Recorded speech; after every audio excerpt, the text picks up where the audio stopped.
ያሾርት ባሊታ ዓለም ዋንጫ ሊቆረጥም ነው። እኔ ወይ ከክለብ እግር ኳስ አልሆንኩኝ ወይ ከብሔራዊ ቡድን እግር ኳስ አልሆንኩኝ። በአንዴ ያለቀሰ በአንዴ ይደሰታል። እኔ ረቀቁ ሳራ አይበቅልም። የራሴን እድል ጨርጬ የመጀመሪያው ልጅን እድል ቆርጥሜ በልቻለሁ። ድሮ ገና ስሜ ሲጠራ የሚፈሩኝ አሁን ናና ቋጥርብኝ እያሉ ነው። ግን ሲጀመረኛ እንግሊዝ ነን ዛሬ በቃ ዘረኛ ናቸው። እግር ኳስና ሌላ ነገር አጣነካኩ ብያለሁ። እኔ ስፓኒያ ነኝ። ፍጻሜ እንግሊዝ ከስፓኒያ ጨርሻለሁ።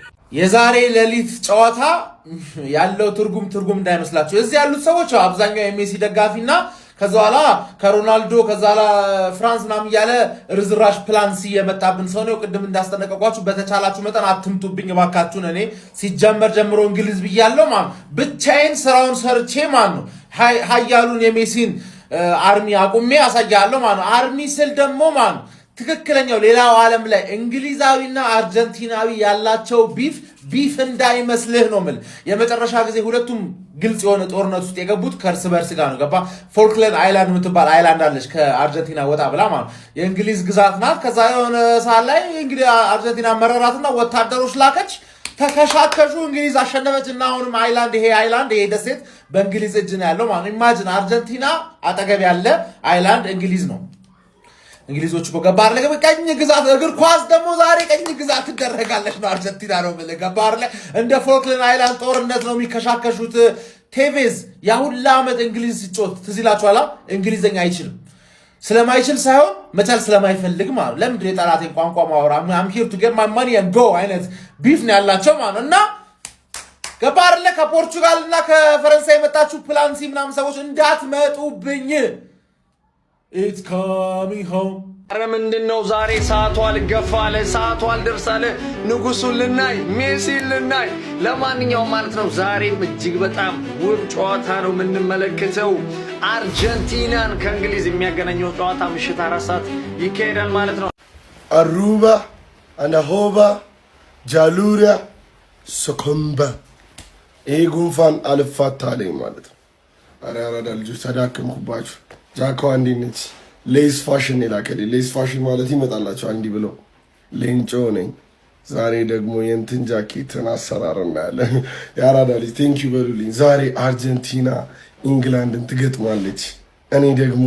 ዛሬ ለሜሲ ቋጥርለታለሁ ለምን እንደሆነ ታውቃላችሁ የእግር ኳስ ባሪያዋን ሜሲን ሁለተኛ የዓለም ዋንጫ ብትሸልመው ደስ ይላል እንጂ አይደብርም በሮናልዶ የተከፋውትን በሜሲ እክሰዋለሁ ዱስኮን ጌም ቪዲዮ አሳልፈው ከኔ ጋር እንግባባ ሜሲ ሁለተኛ የዓለም ዋንጫ ቢያነሳ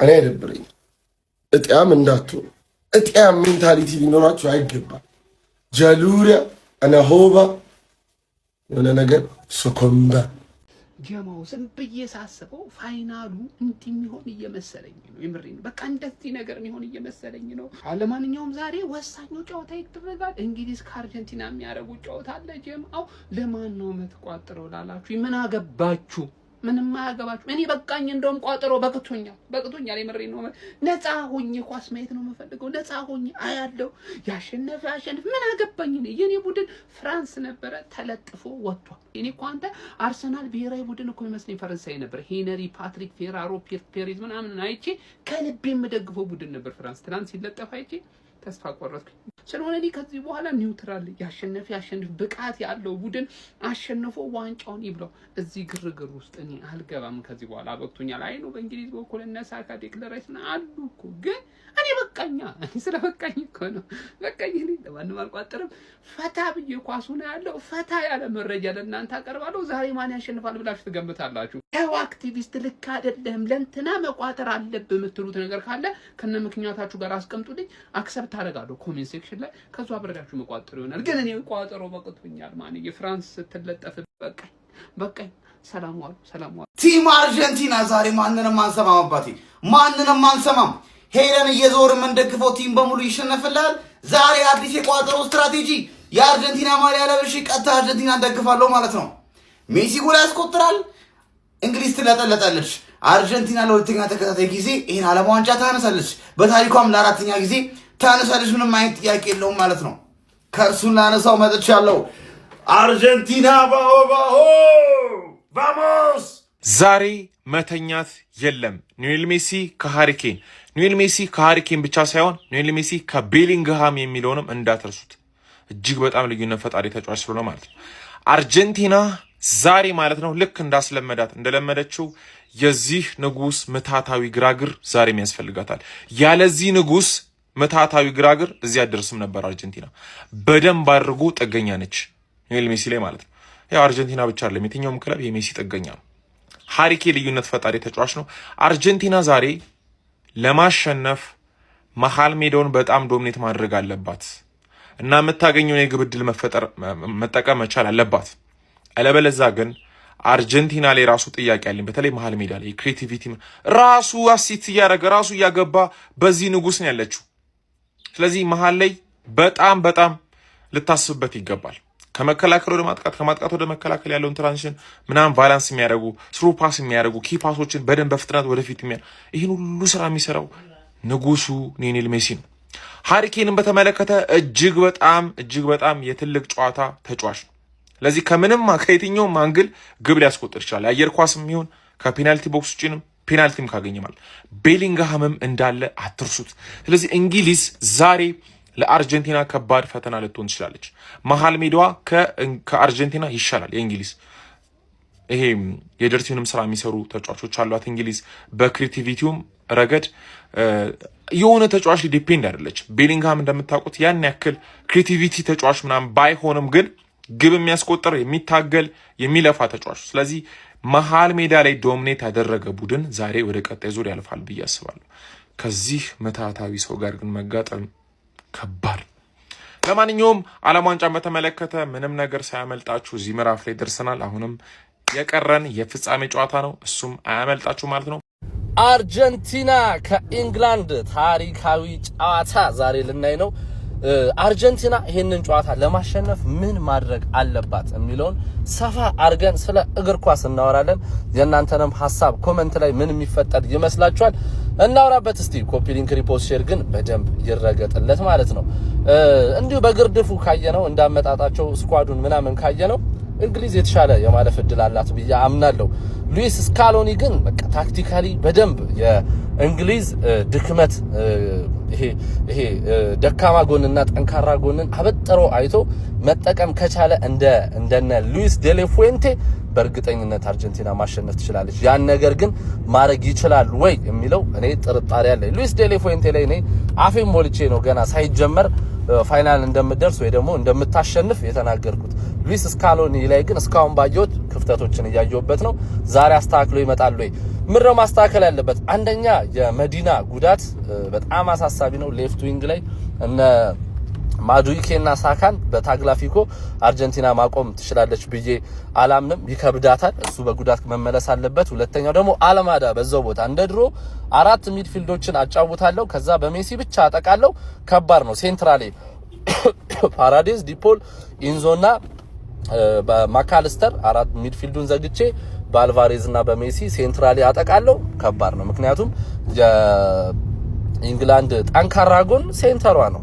ሚድፊልድ ላይ አንደርሰን እና ዲክላን ራይስን የያዘችውን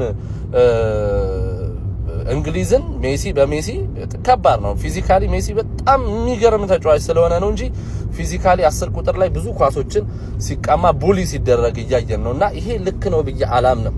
ሴንትራሊ አጠቃለው በጣም ከባድ ነው። ባይሆን ዲፖልን ቤንች አድርጎ አልማዳን በግራ መስመር ማጫወት ትክክለኛው መፍትሄ ነው። ከዛ በካውንተር አታክ ኢንግላንድን በደንብ ለማጥቃት መሞከር ወይ ደግሞ ስፔሷን ለመጠቀም መሞከር በጣም አስፈላጊ ነው። ሌላው ደግሞ ባለፈው ከታዘባችሁት ልክ አርጀንቲና ሲጠቃ ሜሲ ተደራቢ አጥቂ፣ ምክንያቱም ዊንግ ላይ ካወጣኸው በደንብ ፕረስ ስለማያግዝ ፉልባኮችን ተደራቢ አጥቂ ላይ በአራት ሚድፊልድ አድርገ 4-4-2 ቡድኑ ሲያጠቃ ግን በሎ ብሎክ በሚጮትበት ጊዜ እንግሊዝ ሜሲ ወደ ዊንግ መውጣት አለበት። ባለፈው ጨዋታዎች ላይ ከታዘባችሁት 3ቱም ጎል የገባው ሜሲ ወደ ዊንግ ሲወጣ ነው። ወደ 7 ቁጥር ቦታ ወይ ደግሞ ወደ ቀኝ መስመር ሲወጣ አሲስት ያደረገውን ኳስ ለሮሜሮ ካያችሁ ራሱ ያገባውን ጎል ካያችሁ ኢቭን ላውታሮ ማርቲኔዝ ከቀኝ መስመር ላይ ነው አሲስት ያደረገውና ሜሲ ዊንግ ላይ መውጣት አለበት። ሜሲ ዊንግ ላይ ካልወጣ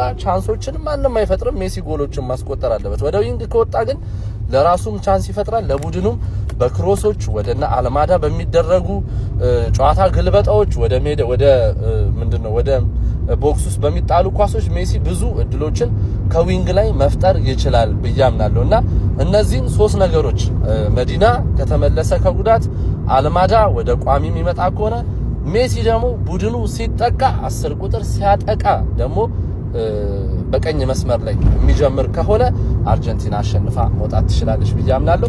እንደ ድሮ ግን በቃ ገግሜ ምናምን ካለ ከባድ ችግር ውስጥ ይገባል ብዬ አምናለሁ። አርጀንቲና እናንተን ሐሳብ ኮሜንት ላይ ይመቻችሁ። በህይወቴ መቼም አረጋዋለሁ ብዬ ያልገመትኩትን ነገር ላረግ ነው። እንግሊዝን ልደግፍ ነው።